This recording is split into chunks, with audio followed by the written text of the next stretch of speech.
Добрый день, это Михаил Лобковский. И традиционно я отвечаю на ваши вопросы. У нас уже прямо не успел я рот закрыть, кто-то уже открыл свой. Здрасте. Алло. Алло. Здравствуйте, как вас зовут? Добрый день, Сергей. Сергей, ваш вопрос? Ситуация простая. Значит, на данный момент не могу разобраться, в чем проблема. У меня, если коротко, достаточно добрая мама. Значит, у нее такой мягкий характер, и она очень честный человек. И, значит, у меня в отношениях, наверное, из-за этого случается проблема, потому что когда я встречаю, значит, девушек, которые честные, правильные, там, по жизни, в общем, и у нас с ними все складывается хорошо, но по прошествии какого-то времени мне становится просто скучно. То есть человек, не интересен. А когда встречается человек, который, не знаю, интересен во всем, то там начинаются какие-то нервы. То есть встречается человек с нервом, то есть там в отношениях начинаются проблемы. Как правило, если судить по последним двум, то человек начинает мне врать. То есть я натыкаюсь именно на такие отношения, что случается постоянное вранье. И вам такие больше нравятся, чем честные, правильно вас понял? Да я не специально же ищу, чтобы человек мне врал. Но они же тоже на голову сами не падают. Так в чем ваш вопрос? Вопрос, что в себе изменить, чтобы быть... я не хочу страдать в отношениях, и не хочу с ума сходить из-за того, что мне постоянно делают то, что я говорю, объясняю человеку, он меня не слышит, потому что он не может изменить себя. Сергей, я правильно понял, что вы хотели сказать, что хорошие, добрые девушки с мягким характером и не врущие вам через какое-то время надоедают, а которые с тяжелым характером врущие, они вам нравятся, но жить с ними невозможно. Вы это хотели спросить? Наверное, получается, что по сути так. И что с этим делать? Мама здесь, во-первых, ни при чем. Я часто рассказываю о том, что я не любитель психоанализа. И вы тоже поймите, друзья мои, какая разница, какая мама, как это влияет на то, что происходит с вами сегодня. Например, мама у вас с мягким характером и честная, а вам нравится стервозная и с тяжелым характером. И что дальше? Ничего. Или наоборот, мама была тяжелой, вам нравится тяжелые. И дальше что? Тоже ничего. Вам надо разбираться с тем, что с вами происходит сегодня. Значит, в себе изменить вот что можно. Я вам скажу. Как только вы первый раз встречаетесь с тем, что вам не нравится в девушке, ее стервозный или тяжелый характер, она вас обманывает, неважно что. Первый раз, когда вы это почувствовали, первое, что вы должны сделать, сказать ей, что вам это не нравится, неприятно и так далее. Один раз сказать. Если вы видите, что ничего не меняется, с девушкой надо прощаться. Если вы будете так делать каждый раз, сначала будете испытывать, как любой, эмоционально зависимый наркоман, некую ломку. Вам будет не хватать таких отношений. И по-прежнему хорошие девушки будут вам казаться пресными. Но если вы свою психику переформатируете, то есть вы каждый раз будете вести себя одинаковым образом, так, мне это неприятно, она не меняется, до свидания. Мне это неприятно, она не меняется, до свидания. То через какое-то время вы вдруг почувствуете полное отсутствие интереса к таким девушкам, и, может быть, вас потянет к другим девушкам. А вообще я люблю по этому поводу пошутить, что я работаю над изменением либидо у человека, и когда я доведу до конца, может быть, мне обломится Нобелевская премия. Михаил, меня зовут Татьяна. Татьяна, спасибо, что вы сами об этом сказали, а мне пришлось вас спрашивать. Я слушаю вас не первый раз, поэтому знаю, какие у вас предпочтения. А у меня проблема с моими детьми. Им 3 и 5 лет. И проблема в том плане, что они меня не только не слушаются, но и просто не воспринимают. Все, что я говорю, это как об стенку горох. То есть, как мне кажется, я вообще не пользуюсь авторитетом у них. Меня воспринимают как подружку. И с отцом детей мы в разводе. Периодически он с ними общается, и они после него не хотят идти домой. А вопрос у меня такой, я долго думала, как его сформулировать, но спрошу как есть. Что мне сделать, чтобы мои дети меня полюбили? А вы думаете, они вас не любят? Вы не путаете, что они не слушаются и не любят ни одно и то же? Ну, мне кажется, нет. Ну, возможно, что я строга с ними, я хочу, чтобы вот А вы строги убирали с на ними? место, ели суп, а папа как бы от них этого ничего не требует, все им покупает. И... Ну, папа типа такой праздник, да? Ну, да. Раз в неделю это происходит с папой. Ну, иногда чаще, ну, как вот, ну, там, на час, на два. Ну, может, понятно. раз. Вы знаете, первое, что я хочу все-таки вас успокоить, это не проявление нелюбви, это проявление сразу двух вещей. Они вас не слушаются, ну, просто не слушаются. А второе, у них такой возраст. Вы же знаете, наверное, у вас 2 детей. И старший, наверное, в 3 года тоже так себя вел, на все говорил нет. Было такое у него? Ну, было такое, ну, просто, вот, допустим, когда мы с бывшим мужем находимся вместе, если я вот что-то запрещаю, они сразу, а мы у папы спросим, а папа ему... Правильно. Значит, разрешает. вот давайте разберемся со всей этой историей полностью. Во-первых, почему они себя так ведут? Потому что у вас с мужем, бывшим мужем, есть конфликт неразрешенный. Я думаю, что у вас с ним плохие отношения, и поэтому дети манипулируют. Притом не от большого ума, а от невротизма. Манипулятивное поведение – это всегда нездоровое поведение. Не думайте, что они такие хитрые. Они просто, к сожалению, считывают, что между вами не все так гладко. Это правда? Да. Вам надо решить эту проблему. Говоря по-русски, если у вас есть обида на бывшего мужа? Ну, конечно. Да, конечно. А так нельзя разойтись без обиды? И на что вы обижены? Ой, ну вы знаете, он как бы, ну, мы разошлись по причине его измены, да, и вот даже по поводу детей он своей новой женщине говорил, что ему дети не нужны, что я рожала их для себя, и мне как бы вот из-за детей обидно, он до сих пор не извинился за эти слова. Сказал, мало ли кому что говорил. Ну, во-первых, это его отношение с детьми. Теперь, то, что он вам изменял, вам же это не понравилось, правильно? Нет. Вы с ним развелись? Да. Тема закрыта? Ну, закрыт, да. Или вы все продолжаете страдать, как он мог со мной так поступить? Подонок, Ну, я ему нет, доверяла. А? Но в глубине души, да. Вот эта глубина души, они прямо чувствуют дети, понимаете? Поэтому они так манипулируют. Смотрите, вот вы вышли замуж за человека, которому вы доверяли, правильно? Да, Он вас обманул. Вы для себя приняли решение с ним расстаться, правильно? да. Можем тему вообще закрыть уже на этом? Или вам надо на чем-то заморочиться, будете все время вспоминать, что вас обманули? Разница между тем, что подрезали кошелек в метро и изменили, никакой. И там обман, правильно? Правильно. Вы же не заморачивались бы за подрезанный кошелек бы несколько лет? Нет, конечно. Ну и забудьте. Это первое. Второе. Ну, младший у вас, ему полагается на все говорить нет и противостоять родителям.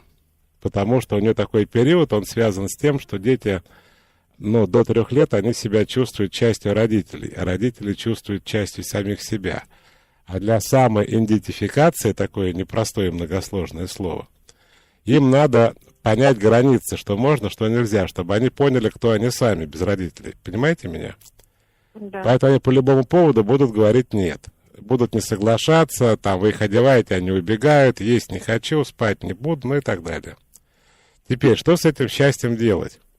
А старший, кстати, видимо, решил догнаться, но, глядя на младшего, продолжает, наверное, так себя же вести, да? Ну, они, да, абсолютно копируют поведение друг друга. Ну, понятно. Но братья все-таки. Во-первых, ничто так не объединяет братьев, как взаимное, ну, в смысле, общее наказание. Хотя они у вас и так нормально дружат, да? Ну, да. Не дерутся? Не, ну, бывают, конечно, такие моменты. Я вот что предлагаю сделать. Вы должны им, во-первых, вы читали про мои правила? Да, да, Говорить да. надо по пункту 3 1 раз. Вы, например, говорите: дети, вот смотрите, вы должны после себя убрать игрушки. Дальше им объясняете, что будет, если этого не будет. Игрушек не будет. То есть та игрушка, которую я вижу не убранная, она у вас исчезает, условно говоря, на неделю. Если вы оставили после себя там тарелку, не убрали, вы это хотите от них, да? Ну, хочу. То дальше вы Убрали. идите из своей грязной тарелки. Что тут Ну, непонятно? Что? Не поняла, хочу, чтобы убрали тарелку. Ну, они не уберут, они же дети, они не уберут. Тогда вы им заранее должны объяснить последствия. Тогда вы будете есть из грязной тарелки. Я их мыть точно не буду. После этого наступает момент, когда они, естественно, ну, будучи маленькими детьми, этого не делают. То есть они забыли убрать игрушку, и они не убрали тарелку. Приходит, игрушки нету. Завтрак им дается в грязной тарелке. Мама сидит, улыбается, она не злится. Отношения с детьми не выясняет. Она не строгая, кстати, вполне себе мягкая. Только игрушки нет, а тарелка грязная. Вам все понятно? Да. Попробуйте.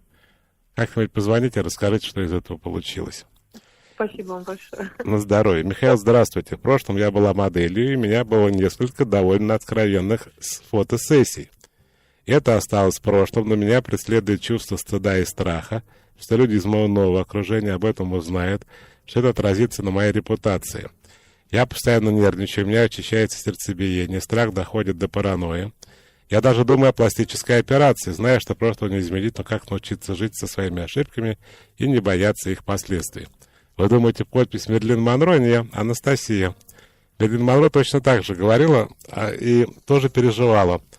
Она на это сказала сама себе, видимо, фразу, которую ее примирила. Я, кстати, видел ее календарь 30 какого-то 8-го, что ли, года, не помню, где она голая. Но так не сказать, что прямо сильно интересно. Она сказала знаменитую фразу, Анастасия, специально для вас. Я была молодая, мне нужны были деньги. И больше к этой теме не возвращалась. Что я, собственно, и вам предлагаю сделать. Ничего в этом нету. Если вас снимали голую, значит, вы что-то из себя представляете.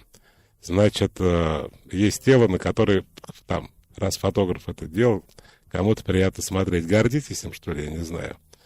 А вот если вас будут спрашивать, ответьте, как Мерлин Монро. Я была молода, и мне нужны были деньги. Михаил, объясните, пожалуйста, как можно полюбить родителей за то, что они дали жизнь, если эта жизнь не нравится? И можно ли полюбить свою жизнь, не любя родителей, спрашивает Анна. Анна, я пробовал, у меня не получается. Почему?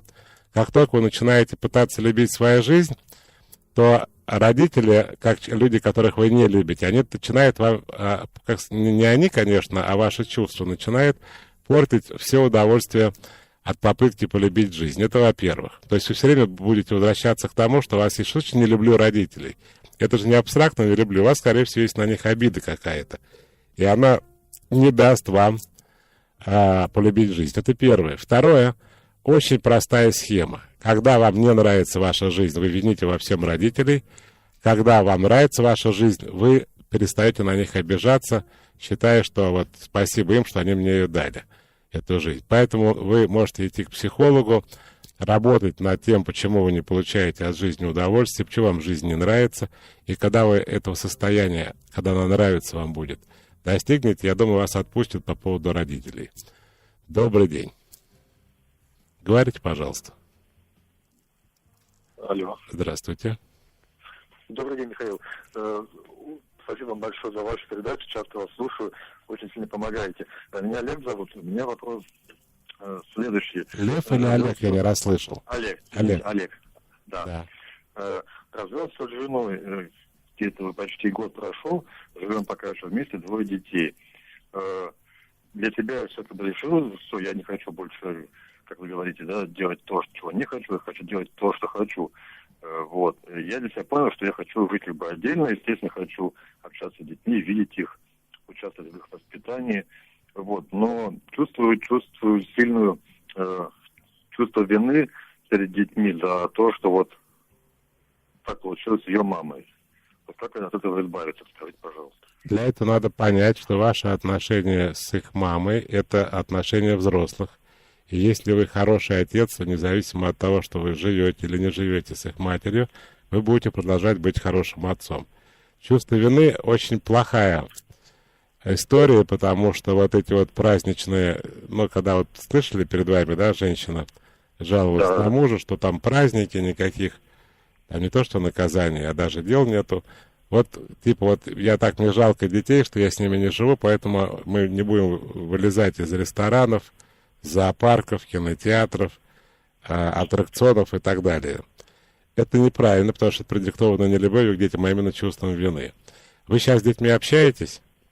Да, конечно. Как часто? Мы пока еще живем вместе, то есть я еще пока как бы не съехал, да, то есть нормально мы уже в разводе, но пока еще живем вместе, соответственно. Но решение принято окончательно. Но вы должны вместе со своей женой подойти к детям. Сколько у вас детей, сколько были?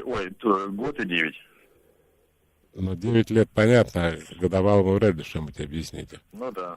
Значит, сказать, что мы с мамой будем жить отдельно, самое главное, чтобы у вас были фактически хорошие отношения с их матерью. Вот слышали, какие проблемы бывают, когда даже никто не скандалит, но внутри есть обида. Дети все это считывают. Нет, я так понял, что обида нужно, да. Да, с этим надо разбираться. Но вы же разошлись для того, чтобы вас как раз ничего, собственно, не мучило. Дальше вы говорите, что мы вас любим. Желательно, чтобы вы это делали вдвоем. Не каждый по отдельности, а вот сидя с детьми, ну, со старшим. И что в вашей жизни ничего не меняется. То есть папа живет отдельно, но папа доступен 24 часа в сутки. Звонить можно, когда хочешь. И в такое-то время для детей очень важно не как часто вы общаетесь, а что это происходит в одно и то же время, в один и тот же день. Они к этому привыкают. Что вы там, я не знаю, раз или два раза в неделю будете с ними общаться. Ну, там у вас еще будут каникулы, там, я не знаю, отпуска, куда вы будете проводить. И ребенок, конечно, для него это будет какая-то психотравма, но если он видит, что все нормально, что папа никуда не делся, что папа в жизни присутствует, что ему можно позвонить, что раз в неделю он в одно и то же время приезжает, ну, вот, конечно, там поплачет, потом вот к этому привыкнет. А самое главное, что если с папой будут нормальные отношения, то он как через какое-то время будет думать, что вот это она и есть жизнь такая, где папа живет отдельно. Но хочу вам, кстати, сказать, что по статистике 54% детей в России и в Европе тоже живут в неполной так называемой семье. Вспомнил, у меня есть друг Миша Королев, он такой очень известный в мире фотограф, он издал альбом. Альбом называется «Митохондрическая Ева». И там исключительно одни голые звезды. А в мастерской у Миши есть еще другие фотографии, которых в книге нет. Я говорю: Миша, а эти где? Говорит: а эти сказали, что их нельзя публиковать. Они вышли замуж за олигархов, и они категорически против. Поэтому тут не все попали. Здрасте, Михаил. После встреч со знакомыми всегда переживаю, много думаю, а то ли я сказала, так ли я себя повела, как избавиться от этого, спрашивает Женя. Женя, легко. Возьмите за правило перестать людей спрашивать о своих действиях или поступках. Например, в магазине не зовите продавщицу, когда вы меряете платье, а стойте сами перед зеркалом и ждите, когда вы поймете, покупать его или нет. Когда вы делаете что-нибудь, я не знаю, ужин готовите, на работе относите руководству доклад, вот неважно, это касается абсолютно любых действий, никогда не спрашивайте, хорошо, нехорошо, правильно, неправильно, пересоленое, не подгорело ли и так далее. Старайтесь ориентироваться на себя. Сначала вам будет тяжело, потом вы привыкнете о том, что вы сами есть человек, который может ответить на вопрос, хорошо это или плохо. И последнее. Когда вы выходите из дома, ну, например, не на работу, конечно, а в магазин, попробуйте выйти, вот как с постели встали, вот просто накинули, не причесавшись, не подойдя к зеркалу, не накрасившись. Ну, и вот если вы сможете это пережить, я думаю, вас постепенно начнет отпускать. Добрый день. Алло. Здравствуйте. Да, здравствуйте. Меня зовут Татьяна. Я хотела у вас спросить про внутреннюю честность. Вот как определить? С мужем женаты 8 лет, есть дочка 6 лет, и все равно периодически не отпускает вот этот вопрос, тот ли это человек, с которым я хочу быть. Еще раз. Вот тот ли человек муж, с которым я действительно хочу быть. А это не то, что там, не знаю, бегство от мамы, или возможность не работать. Ну, больше 8. Ну, когда замуж выходили, тот был? Ну, прямо в день свадьбы был тот. А перед этим был не совсем тот. Да, даже так? Ну-ка расскажите, а что было не так перед свадьбой? Ну, у меня было очень странное такое ощущение, что я вообще очень разговорчивая, общительная и все прочее. Но именно с ним по телефону, например, разговаривая, когда мы еще даже встречаться не начали, просто по телефону говорили, у меня было такое, что я могла сидеть и пытаться набрасывать список тем, на которые я смогу как бы с ним поговорить. То есть вы какое-то напряжение вообще не испытывали? Ну, не то, что напряжение, но как-то скучно, что-то. А зачем? Ну, потому что он хороший, заботливый, замечательный. Видите, говорят, хороший человек не профессия. Некоторые даже вот женятся. Ну-ну. Вот. И я поняла, что хороший человек — это не профессия и все прочее. Но периодически кажется, что все хорошо, просто какие-то мои, там, не знаю, обиды или какие-то мои там переживания, еще что-то, они мешают, да, быть вот. Ну, то есть вы решили резко перекинуть как бы на себя ответственность, да, что как бы не муж, тот человек, может, мои обиды просто мешают. Ну, он же не виноват, что с ним там скучно. Он не виноват, 100%. Он такой, какой он есть, вы его или принимаете таким, или меняете на другого. Тут да, тут именно так это выглядит. Человек вообще считает, что когда его принимает, это его любит, а если его не принимает, его не любит. Это начинается прямо с детского возраста. Вы никогда так не думали? Как вы думаете, ваш муж считает, что вы его любите, или вы ему делаете замечания часто? Ну, замечания он скорее мне часто делает. Он вам делает Это замечания? я все делаю не так, да, это я все делаю не то, здесь я не подумала, здесь я там не сообразила, здесь там еще что-то. Хотя по факту, скажем так, косячить по-крупному больше он, нежели я. А вы знаете причину, по которой люди вообще делают замечания ближнему? Она одна. Они пытаются повысить свою самооценку таким образом. Можете ему сказать на досуге. Может, он перестанет после этого делать замечания. Но все равно у меня же дело не в замечаниях, у меня скорее в том, что то мне скучно, то мне там, не знаю, сексуально непривлекательно, да, то есть, ну вот какие-то такие вещи, которые как бы очень важные, но помимо них все остальное это замечательный, хороший человек, все в дом, все в семью, заботливый, старательный, там, с ребенком, там, со мной и все прочее. Да. Не знаю, что я вам должен сказать. Татьяна, что вы хотите от меня? Я хочу, наверное, я хочу от вас услышать, что если скучно, то это не страшно, потому что можно в себе что-то поменять и станет интересно. Но я понимаю, что это какой-то бред. Ну да, видите, мне нравятся люди, которые сами спрашивают, сами отвечают. Ну, я свою волшебную таблетку, сачкую. чтобы мне рассказали, как сделать и быть счастливой. Это ни к мужу не имеет никакого отношения, как вы догадываетесь. Слушайте, это ваша жизнь. Я не могу вам давать советы, что делать. Вы должны ориентироваться на то, что вам самой надо в жизни. Потому что если вы звоните на радио и на эту тему говорите, понятно, что вы недовольны своим браком. А вот что с этим делать, решение должны принимать вы. Вячеслав из Красноярска. В чем причина жадности? Сегодня я видел, как таксисты и пассажиры приехали в офис из компании, ругались из-за 30 рублей. Как не стать таким? В чем причина такой мелочности и жадности? Ну, это вообще невроз, жадность, но здесь другая история, вы знаете. В Израиле есть такое выражение, ну, там одно слово по-русски понятно, они ло фраер, я не фраер. То есть люди очень щепетильно относятся к тому, что их никто как бы не поимел. И дело не в 30 рублях, а в том, что не каждый, ну, как бы каждый из них не хочет быть крайним, что ли. То есть это не про жадность даже история, а про то, что типа я не лох какой-нибудь. Не надо тут меня разводить. Вот. Поэтому, а жадность вообще это определенные страхи, страхи нищеты, страхи разорения, страх. Люди, которые вообще построены системой ценностей на деньгах, им очень тяжело.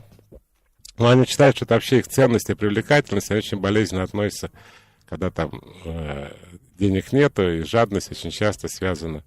Ну, там много, это не единственная причина, их полно. И мы лучше на звоночек ответим. Добрый день. Алло. Здравствуйте. Здравствуйте, Михаил. Меня зовут Михаил. Да.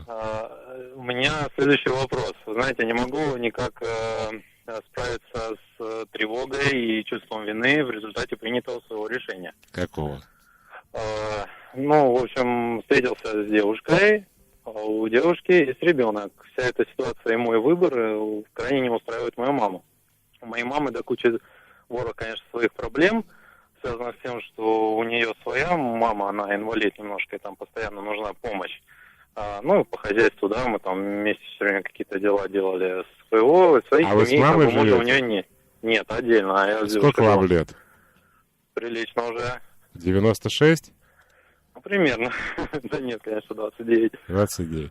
И еще ваши переживания в том, что маме не нравится? Переживания по поводу, что я теперь плохой человек, я бросил ее абсолютно, я понимаю, что она говорит, зачем, ну, логика такая, ее переживания, зачем, она не принимает, говорит, в моей семье такого человека не будет, я говорю, ну так это же моя семья, она говорит, ты ничего не понимаешь, почему я тебя сделала таким хорошим и прекрасным, а ты начинаешь жить не с чистого листа, с чистой девушкой, а с каким-то хвостом на шее, зачем тебе чужой ребенок и так далее, я говорю, ну, меня все устраивает, и мне это нравится. И в итоге там еще туча каких-то знакомых. А что ваш вопрос? Решение для себя принял. Так. То есть я сказал, что, мам, я тебя люблю, это моя жизнь и так далее. Я должен принимать все-таки решение сам, с кем мне жить, с кем мне хорошо. Так. Она, ну, после чего это перешло все в такую агрессию, что она сказала, что даже начала угрожать даже и моей девушке, и ребенку. И как вот эту всю ситуацию переживать, потому что девушка тоже это все переживает. И как мне вот себя тоже вести в этой ситуации, я чувствую себя каким-то таким, знаете, гореносцем. Кем вы чувствуете себя?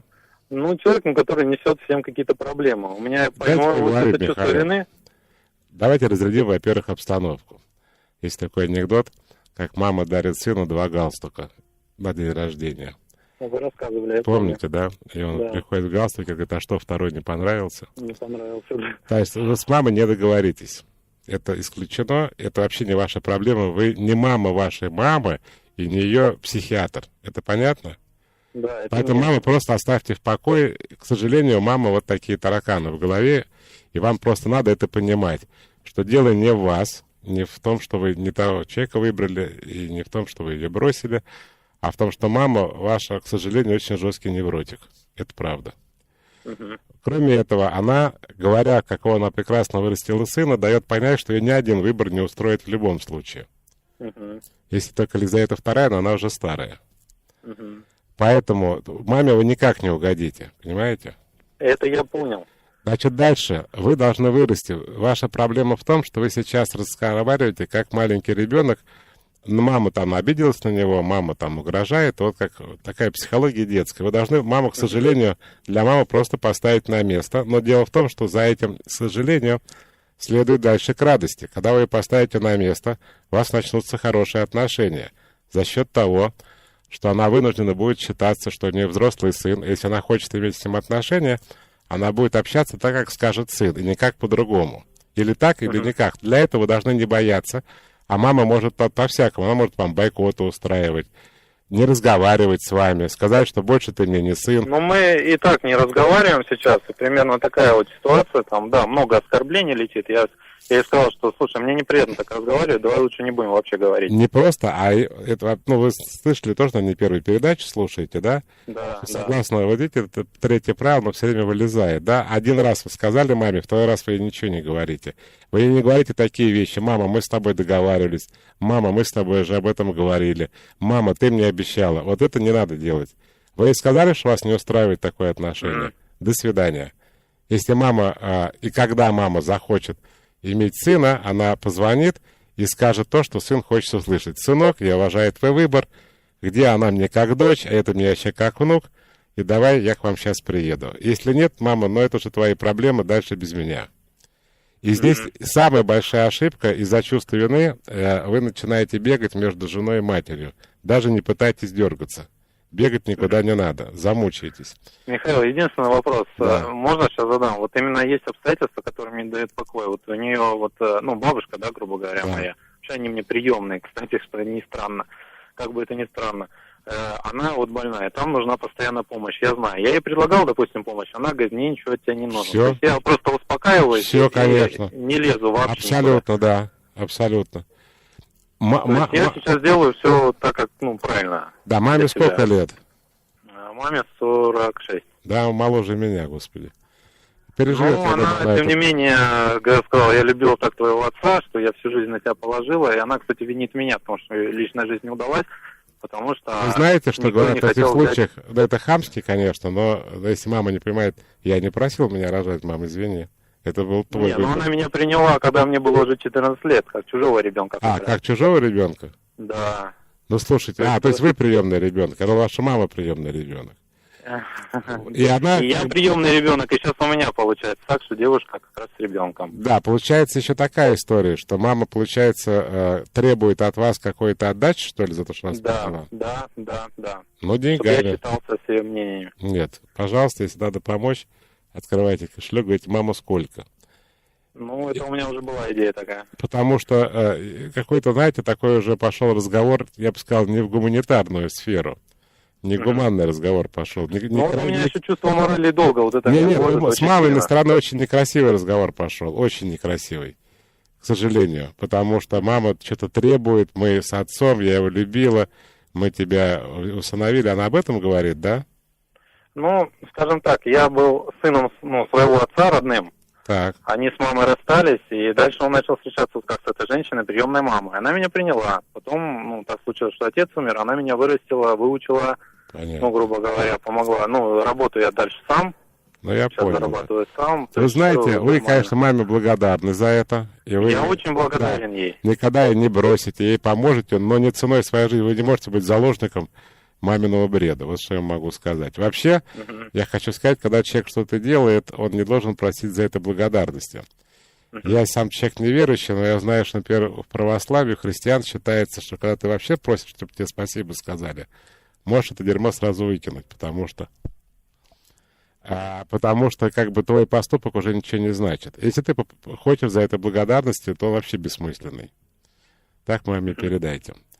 А самое главное, что вы должны понимать, вы должны, повзрослеть, стоять твердо на ногах, быть в себе уверенным и не давать возможность другим людям, подминать вас под себя, делать вас заложником своих амбиций и так далее. Даже... Я вот сейчас над этим работаю как раз. Для этого надо выкинуть из головы чувство вины. Оно вас, к сожалению, присутствует и очень мешает. Очень сильно, да. И вот как это принять внутренне, с чего начать, вот я вам С поступков. Не надо с мамой общаться, вот вы сейчас с ней и так не общаетесь, общаться только по своим правилам, так, как вам это удобно и никак по-другому. Алло. Здрасте. Здравствуйте, меня зовут Светлана. У меня вот такой вопрос. У меня есть сын 13 лет, и он ничего не хочет делать просто. Он не хочет ехать в лагерь, он не хочет ехать на дачу, он не хочет делать ничего, не читать, не ходить куда-то. Просто вот его вот сейчас занятия на каникулах, это 4 часа в день компьютер, который мы ограничили, вот, и гуляние с друзьями. Вот. А вопрос в чем? Чтобы я должна, мне оставить его в покое, так как он есть, поскольку, может, переходный период или вот что-то в этом роде, либо все-таки нажать в каком-то месте и попытаться, я не знаю, я предлагаю ему всячески, поехали сюда, поехали туда, давай в такой лагерь, Светлана, подождите. Да, во-первых, сразу отвечает «да», оставить в покое при любом раскладе. Теперь давайте разберемся. Два варианта того, что вы рассказываете. Вариант первый. У него полюции начались уже вообще? Не видели? По-моему, нет. Мне кажется, нет. Он такой ребенок еще. Да, если у него пубертат начался, то у него может быть такая, немножко депрессивное состояние, да, когда он ничего не хочет, все ему тяжело дается, он хочет, чтобы от него отстали и просто ничего не делать. Это один вариант. Второй вариант, он хочет того, что вы не понимаете, а именно он хочет проводить лето с друзьями, а вместо этого отрывает от друзей и предлагает куда-то его отвезти на дачу, в какие-то лагеря, куда ему не хочется просто ехать. При этом ему не то, что ничего не хочется, ему хочется то, что вы не понимаете. Вот как вы считаете, первый или второй вариант ближе к правде? Мне кажется, что второй. Вот, но, вы знаете, я предлагала ему в лагере с другом, даже звонила родителям друга, вот, но он все равно как-то очень вяло к этому, и, то есть мне не удалось провернуть. А есть что-то, от чего он получает все-таки удовольствие? Компьютерные игры. А если не вы молодцы, во-первых, что вы сделали эти 4 часа выходные, а вот когда нет игр компьютерных, то что? Как максимум, это погулять с другом. Ему нравится гулять с другом? Да, ему нравится гулять с другом. Еще Но это только сейчас в последнее время он начал выходить, а до этого просто валялся дома, ничего не делал, слонялся. Слушайте, может быть, его к детскому психологу отвезти, потому что он должен быть живым ребенком, а он такой у вас немножко вялый, я так понимаю, да? Он вялый, и ему, вялый в смысле каких-то активностей. Я понимаю, да. Компьютерных играх очень даже активный. Нет, то компьютерные игры это нам не надо. Нам надо, чтобы он был физически активен и психически был активен. То есть, чтобы он был инициативен, и он любил двигаться. Не наблюдается ни того, ни другого. Да. Поэтому я вам советую его не трогать и показать его детскому психологу. Угу. Может быть, у него есть какая-то проблема, которую мы с вами не знаем. Спасибо за звонок.